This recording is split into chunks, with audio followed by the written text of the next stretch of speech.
Hello students, आज हम start करेंगे कंट्रोल एंड कोऑर्डिनेशन का second topic nervous system. Previous class में हमने नर्व सेल या न्यूरॉन्स के बारे में स्टडी की थी। आज हम स्टार्ट करेंगे नर्वस सिस्टम। नर्वस सिस्टम के मेजरली दो पार्ट होते हैं, central nervous system and peripheral nervous system. Central nervous system CNS, peripheral nervous system PNS। Central nervous system के दो पार्ट होते हैं, brain and spinal cord. Brain में 12 पेयर क्रेनियल नर्व्स होती हैं। अब ये 12 पेयर जो क्रेनियल नर्व्स होती हैं ये क्या करती हैं, ब्रेन से सारे बॉडी पार्ट्स को कंट्रोल करती हैं। स्पाइनल कॉर्ड में 31 पेयर स्पाइनल नर्व्स होती हैं जो स्पाइनल कॉर्ड से सारे बॉडी पार्ट को कंट्रोल करती हैं। बट स्पाइनल कॉर्ड का सबसे मेजर फंक्शन होता है रेगुलेट करना रिफ्लेक्स एक्शन को। रिफ्लेक्स एक्शन क्या होते हैं ये आप लोगों को मैं नेक्स्ट क्लास में बताऊंगी। रिफ्लेक्स एक्शन जैसे कि मैंने आपको पिन चुभाई तो आपने अपनी उंगली को पीछे ले लिया, तो ये रिफ्लेक्सेशन है, मतलब सडन एक्शन लेना किसी भी स्टिमुलस से। तो स्पाइनल कॉर्ड का सबसे मेजर फंक्शन होता है रेगुलेट करना रिफ्लेक्स एक्शन को। अब हम बात करेंगे ब्रेन की। ब्रेन के मेजरली 3 पार्ट होते हैं, fore brain, mid brain and hind brain. Fore brain का सबसे बड़ा पार्ट होता है सेरिब्रम। सेरिब्रम सबसे लार्जेस्ट पार्ट होता है फोर ब्रेन का। ये 2 पार्ट में डिवाइडेड होता है जिसे बोला जाता है सेरिब्रल हेमिस्फीयर। 2 पोर्शन में डिवाइड होता है सेरिब्रम जिसे बोला जाता है सेरिब्रल हेमिस्फीयर। अब ये जो फोर ब्रेन या सेरिब्रम की हम बात करेंगे, सेरिब्रम में 4 लोब्स होते हैं। 4 लोब्स होते हैं, फ्रंटल लोब होता है, पैराइटल होता है, टेम्पोरल होता है एंड ऑक्सीपिटल होता है। फ्रंटल लोब की अगर हम बात करेंगे, फ्रंटल मतलब फ्रंट में प्रेजेंट होता है, फ्रंटल लोब होता है। टेम्पोरल जो कान के पास प्रेजेंट होता है, पैराइटल जो यहाँ पे प्रेजेंट होता है एंड ऑक्सीपिटल पीछे प्रेजेंट होता है। तो अगर हम बात करें पैराइटल लोब की तो पैराइटल लोब 2 होते हैं, टेम्पोरल लोब भी 2 होते हैं, ऑक्सीपिटल 1 होता है एंड फ्रंटल भी 1 होता है। फ्रंटल लोब का काम होता है वॉलंटरी मूवमेंट कराना। वॉलंटरी मूवमेंट मतलब जो अपनी इच्छा से मूवमेंट करा सकते हैं वो वॉलंटरी मूवमेंट होते हैं। तो वॉलंटरी मूवमेंट कौन कंट्रोल करता है, फ्रंटल लोब।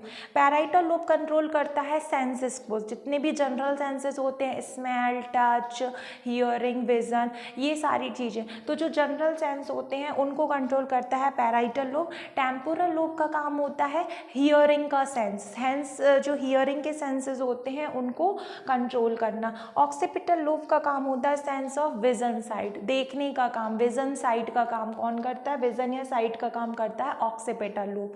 अब हम बात करेंगे मिड ब्रेन के बारे में। Frontal lobe, occipital lobe, temporal lobe and parietal lobe, ये किसके पार्ट होते हैं, फोर ब्रेन के। फोर ब्रेन मतलब अपर पार्ट होता है ब्रेन का। फोर ब्रेन के जस्ट नीचे प्रेजेंट होता है मिड ब्रेन। तो मिड ब्रेन का काम होता है ट्रांसमिट करना सिग्नल को between fore brain to hind brain. Fore brain से कोई भी सिग्नल हमें हिंड ब्रेन नीचे तक पहुंचाना है तो मीडियम में जो मिड ब्रेन प्रेजेंट होता है वो सारे सिग्नल्स को ट्रांसमिट करेगा। अब हिंड ब्रेन की अगर हम बात करेंगे, हिंड ब्रेन के 3 पार्ट होते हैं। हिंड ब्रेन मतलब नीचे वाले पोर्शन की बात कर रहे हैं। 3 पार्ट होते हैं, सेरिबेलम, पोन्स एंड मैंडुला ऑब्लोगेटा। सेरिबेलम का काम क्या होता है, कोऑर्डिनेशन कराना, मूवमेंट का कोऑर्डिनेशन कराना और पोस्चर को मेंटेन करना। कोई भी मूवमेंट, 2 मूवमेंट साथ में हो रहा है, जैसे कि मैं देख भी रही हूँ और लिख भी रही हूँ, तो ये दोनों मूवमेंट साथ में हो रहे हैं तो कोऑर्डिनेशन से हो रहा है। मैं चल रही हूँ तो मेरे पैर भी चल रहे हैं और हाथ मेरे हिल रहे हैं, तो दोनों मूवमेंट साथ में हो रहे हैं तो कोऑर्डिनेटेड मूवमेंट है। उसके बाद मेंटेन करना बॉडी पोस्चर को, हमारे बॉडी के पोस्चर को मेंटेन करने का काम भी कौन करता है, सेरिबेलम करता है। पोन्स का काम क्या होता है, ब्रीदिंग रेट और स्लीप साइकिल को रेगुलेट करना। ब्रीदिंग रेट क्या होती है, सांस लेना। ब्रीदिंग रेट और स्लीप साइकिल को रेगुलेट करने का काम होता है पोन्स। मैंडुला ऑब्लोगेटा का काम होता है हार्ट बीट को कंट्रोल करना, blood pressure and rate of respiration को कंट्रोल करना। इसके बाद हम बात करेंगे पेरिफेरल नर्वस सिस्टम की। पेरिफेरल नर्वस सिस्टम PNS के 2 पार्ट होते हैं, सोमैटिक नर्वस सिस्टम होता है और ऑटोनॉमिक नर्वस सिस्टम होता है। सोमैटिक नर्वस सिस्टम में वॉलंटरी एक्शंस होते हैं। वॉलंटरी एक्शन वापस से वही बात आती है, जो एक्शन हम खुद से कर सकते हैं, अपनी इच्छा से कर सकते हैं, वो वॉलंटरी एक्शंस कहलाते हैं। दूसरा हो जाएगा कंट्रोल करना मसल्स को। मसल को कंट्रोल करने का काम भी किसका होता है, सोमैटिक नर्वस सिस्टम का। इसके बाद हम आएंगे ऑटोनॉमिक नर्वस सिस्टम की बात करेंगे तो इनवॉलंटरी एक्शंस कराते हैं और ऑर्गन एंड ग्लैंड्स को भी कंट्रोल करने का काम किसका होता है, ऑटोनॉमिक नर्वस सिस्टम का। तो इनवॉलंटरी एक्शन, जैसे कि वॉलंटरी एक्शन हम अपनी इच्छा से कर सकते हैं, इनवॉलंटरी एक्शन में हमें अपना दिमाग लगाने की ज़्यादा ज़रूरत नहीं पड़ती, वो अपने आप बॉडी में चल रहा है, इनवॉलंटरी एक्शंस कहलाते हैं। ऑर्गन एंड ग्लैंड्स को भी कंट्रोल करने का काम कौन करता है? Autonomic nervous system. अब हम बात करेंगे ऑटोनॉमिक नर्वस सिस्टम दो पार्ट में डिवाइडेड होता है, sympathetic autonomic nervous system and parasympathetic autonomic nervous system. Sympathetic autonomic nervous system का काम होता है अराउजिंग, जैसे ब्रीदिंग रेट को बढ़ा देना, हार्ट रेट को बढ़ा देना, रेस्पिरेशन को बढ़ा देना, है ना। तो बढ़ाने के जितने भी काम होते हैं वो सिंपैथेटिक ऑटोनॉमिक नर्वस सिस्टम करता है and parasympathetic autonomic nervous system इसको बैलेंस करता है, मतलब काम करेगा।